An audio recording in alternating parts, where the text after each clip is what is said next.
अस्सलाम वालेकुम नाज़रीन, मैं हूं आसिफ जट। कुछ दिनों से आप एक वीडियो देख रहे हैं, उस्मान विर्क साहब का डाला। आप देखते हैं कि वो दरियाए नारान में बहता हुआ नजर आ रहा है। फिर रेस्क्यू टीम ने रेस्क्यू किया, फिर उनके ऊपर FIR हो गई। लेकिन होता यह है कि सोशल मीडिया पे फौरन क्योंकि इंफॉर्मेशन आ जाती है बगैर तस्दीक किए, कुछ चीज़ें इसमें सरासर गलत हैं।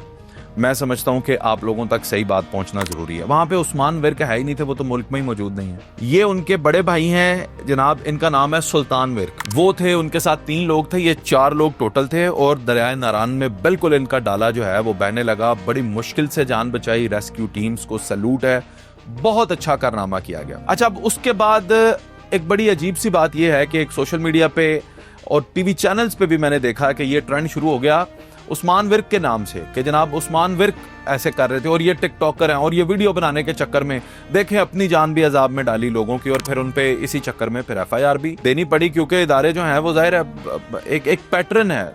मीडिया पे आप इतना हाईलाइट कर देते हैं कि इशू को उसको एड्रेस करना इदारों के लिए भी जरूरी बन जाता है। लेकिन एक बात सुने, कॉमन सेंस से सोचें, कोई भी अक्ल और शऊर वाला इंसान जो है वो अपने आप को दरिया में फंसाता है, चाहे उसके पास डाला हो, चाहे उसके पास कोई भी बड़ा जो है वो व्हीकल हो जिसमें उसे लगता है कि जान बच सकती है, लेकिन कोई पानी में फंसाएगा अपने आप को नहीं फंसाता।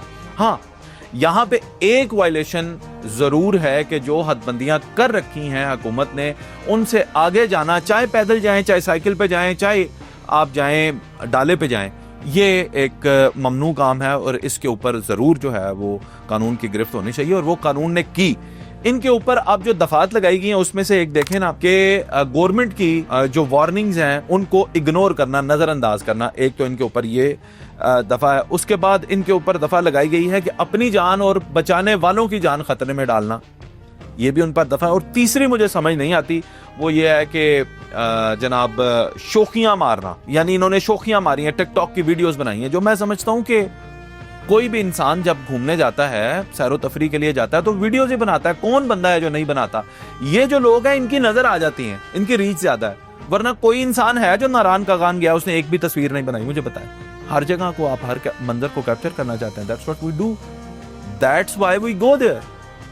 तो ये जो है मैं समझता हूं कि बस बिला वजह का एक उनके ऊपर लगाया गया।